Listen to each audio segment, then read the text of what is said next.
कहानी को सुनने के बाद अगर किसी की आंखों में आंसू ना आए तो वो इंसान शायद पत्थर दिल होगा। तो एक प्राथमिक स्कूल में अंजलि नाम की एक टीचर थी। वो कक्षा 5 की क्लास टीचर थी। उसकी एक आदत थी कि वह कक्षा में आते ही हमेशा लव यू ऑल बोला करती थी, मगर वो जानती थी कि वह सच नहीं बोल रही है। वह कक्षा के सभी बच्चों से एक जैसा प्यार नहीं करती थी। कक्षा में एक ऐसा बच्चा था जो उनको फटी आंख भी नहीं बांधता था। उसका नाम था राजू। राजू मैली कुचली स्थिति में स्कूल आया जाया करता था। उसके बाल खराब होते, जूतों के बंद खुले, शर्ट के कॉलर पर मैल के निशान। पढ़ाई के दौरान भी उसका ध्यान कहीं और ही होता था। मैडम के डांटने पर वह चौंक कर उन्हें देखता, मगर उसकी खाली खाली नजरों से साफ पता लगता रहता कि राजू शारीरिक रूप से कक्षा में उपस्थित होने के बावजूद भी मानसिक रूप से गायब है। धीरे धीरे मैडम को राजू से नफरत सी होने लगी। क्लास में घुसते ही राजू मैडम की आलोचना का निशाना बनने लगता। सब बुराई के उदाहरण राजू के नाम पर किए जाते। बच्चे उस पर खिलखिलाकर हंसते और मैडम उसको अपमानित करके संतोष प्राप्त करती। राजू ने हालांकि किसी बात का कभी कोई जवाब नहीं दिया था। मैडम को वह एक बेजान पत्थर की तरह लगता जिसके अंदर आत्मा नाम की कोई चीज नहीं थी। प्रत्येक डांट, व्यंग और सजा के बावजूद वह बस अपनी भावनाओं से खाली नजरों से उन्हें देखा करता और सिर झुका लेता। मैडम को अब इससे गंभीर नफरत हो चुकी थी। पहला सेमेस्टर समाप्त हुआ और प्रोग्रेस रिपोर्ट बनाने का चरण आया तो मैडम ने राजू की प्रगति रिपोर्ट में ये सब बुरी बातें लिख डाली। प्रगति रिपोर्ट माता पिता को दिखाने से पहले हेडमास्टर के पास जाया करती थी। उन्होंने जब राजू की प्रोग्रेस रिपोर्ट देखी तो मैडम को बुला लिया। मैडम, प्रगति रिपोर्ट में कुछ तो राजू की प्रगति भी लिखनी चाहिए। आपने तो जो कुछ लिखा है इससे राजू के पिता बिल्कुल निराश हो जाएंगे। मैडम ने कहा, मैं माफी मांगती हूँ, लेकिन राजू एक बिल्कुल ही अशिष्ट और निकम्मा बच्चा है। मुझे नहीं लगता कि मैं उसकी प्रगति के बारे में कुछ लिख सकती हूँ। मैडम घृणित लहजे में बोलकर वहां से उठकर चली गई और फिर स्कूल की छुट्टी हो गई। अगले दिन हेडमास्टर ने एक विचार किया और उन्होंने चपरासी के हाथ मैडम के डेस्क पर राजू की पिछले वर्षों की प्रगति रिपोर्ट रखवा दी। अगले दिन मैडम ने कक्षा में प्रवेश किया तो रिपोर्ट पर नजर पड़ी। पलटकर देखा तो पता लगा कि यह राजू की प्रगति रिपोर्ट है। मैडम ने सोचा कि पिछली कक्षाओं में भी राजू ने निश्चय ही यही गुल खिलाए होंगे और फिर उन्होंने कक्षा 3 की रिपोर्ट खोली। रिपोर्ट पढ़कर उनकी आश्चर्य की कोई सीमा नहीं रही जब उन्होंने देखा कि रिपोर्ट उसकी तारीफों से भरी पड़ी है। उसमें लिखा था, राजू जैसा बुद्धिमान बच्चा मैंने आज तक नहीं देखा। बेहद संवेदनशील बच्चा है और अपने मित्रों और शिक्षक से बेहद लगाव रखता है। अंतिम सेमेस्टर में भी राजू ने प्रथम स्थान प्राप्त किया है। इसके बाद मैडम ने कक्षा 4 की रिपोर्ट खोली। इसमें लिखा था, राजू अपनी माँ की बीमारी से बहुत तनाव में है।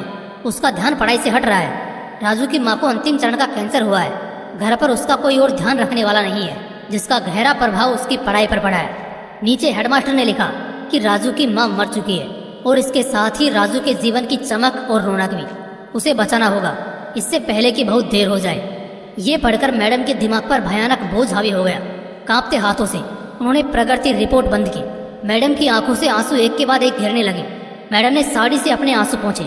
अगले दिन जब मैडम कक्षा में दाखिल हुई तो उन्होंने अपनी आदत के अनुसार अपना पारंपरिक वाक्यांश आई लव यू ऑल दोहराया, मगर वह जानती थी कि वह आज भी झूठ बोल रही है, क्योंकि इसी क्लास में बैठे एक उलझे बालों वाले बच्चे राजू के लिए जो प्यार वह आज अपने दिल में महसूस कर रही थी वह कक्षा में बैठे और किसी भी बच्चे से अधिक था। पढ़ाई के दौरान उन्होंने रोजाना दिनचर्या की तरह एक सवाल राजू पर दागा और हमेशा की तरह राजू ने सिर झुका लिया। जब कुछ देर तक मैडम से डांट फटकार और बाकी स्टूडेंट्स की हंसी की आवाज उसके कानों में नहीं पड़ी तो उसने अचंभे में सिर उठाकर मैडम की ओर देखा तो उनके माथे पर आज गुस्सा नहीं था, वो मुस्कुरा रही थी। उन्होंने राजू को अपने पास बुलाया और उसे सवाल का जवाब बताकर जबरन दोहराने के लिए कहा। राजू 3-4 बार के आग्रह के बाद अंततः बोल ही पड़ा। इसका जवाब देते ही मैडम ने ना सिर्फ खुद कुसंदाज होकर तालियां बजाई बल्कि सभी बच्चों से भी बजवाई। फिर तो यह दिनचर्या बन गई। मैडम हर सवाल का जवाब अपने आप बताती और फिर उसकी खूब सराहना और तारीफ करती। प्रत्येक अच्छा उदाहरण राजू के कारण दिया जाने लगा। धीरे धीरे पुराना राजू सन्नाटे की कब्र फाड़कर बाहर आ गया। अब मैडम को सवाल के साथ जवाब बताने की जरूरत नहीं पड़ती। वह रोज सही उत्तर देकर सभी को प्रभावित करता और नए नए सवाल पूछकर सबको हैरान भी करता। उसके बाल अब कुछ हद तक सुधरे हुए होते, कपड़े भी काफी हद तक साफ होते, जिन्हें शायद वह खुद धोने लगा था।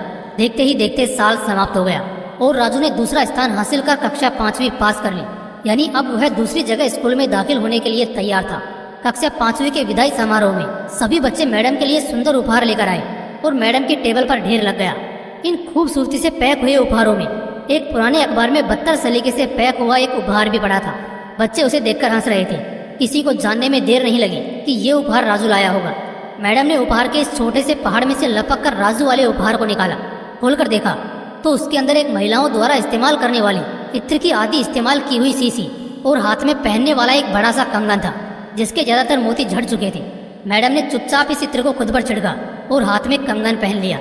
यह दृश्य देखकर सब बच्चे हैरान रह गए, खुद राजू भी। आखिर राजू से रहा नहीं गया और मिस के पास आकर खड़ा हो गया।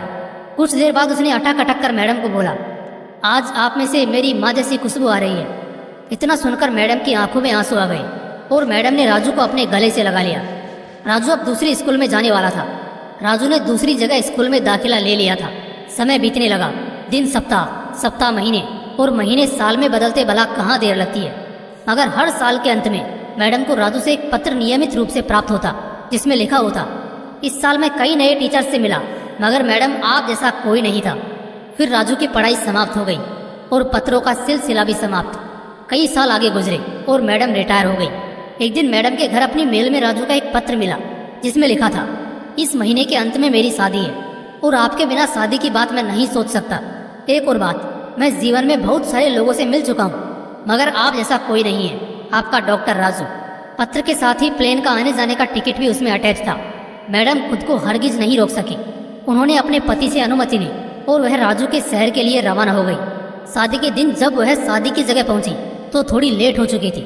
उन्हें लगा समारोह समाप्त हो चुका होगा मगर यह देखकर उनके आश्चर्य की सीमा नहीं रही कि शहर के बड़े डॉक्टर, बिजनेसमैन और यहाँ तक कि वहाँ पर शादी कराने वाले पंडित जी भी थक गए थे कि आखिर कौन आना बाकी है। मगर राजू समारोह में शादी के मंडप के बजाय गेट की तरफ टकटके लगाए उनके आने का इंतजार कर रहा था। फिर सबने देखा कि जैसे ही एक बूढ़ी औरत ने गेट से प्रवेश किया, राजू उनकी ओर लपका और उनका वह हाथ पकड़ा जिसमें उन्होंने अब तक वह कड़ा पहना हुआ था, कंगन पहना हुआ था, और उन्हें सीधा स्टेज पर ले गया। राजू ने माया हाथ में पकड़कर कुछ यूं बोला, दोस्तों, आप सभी हमेशा मुझसे मेरी माँ के बारे में पूछा करते थे और मैं आप सबसे वादा किया करता था कि जल्द ही आप सबको उनसे मिलाऊंगा। ध्यान से देखो, ये है मेरी प्यारी सी माँ, दुनिया की सबसे अच्छी है मेरी माँ, यह मेरी माँ है। दोस्तों, इस सुंदर सी कहानी को सिर्फ शिक्षक और शिष्य के रिश्ते के कारण ही मत सुनिएगा। अपने आसपास देखें, राजू जैसे कई फूल मुरझा रहे हैं जिन्हें आपका जरा सा ध्यान, प्यार और स्नेह नया जीवन दे सकता है। जय हिंद, जय श्री कृष्ण।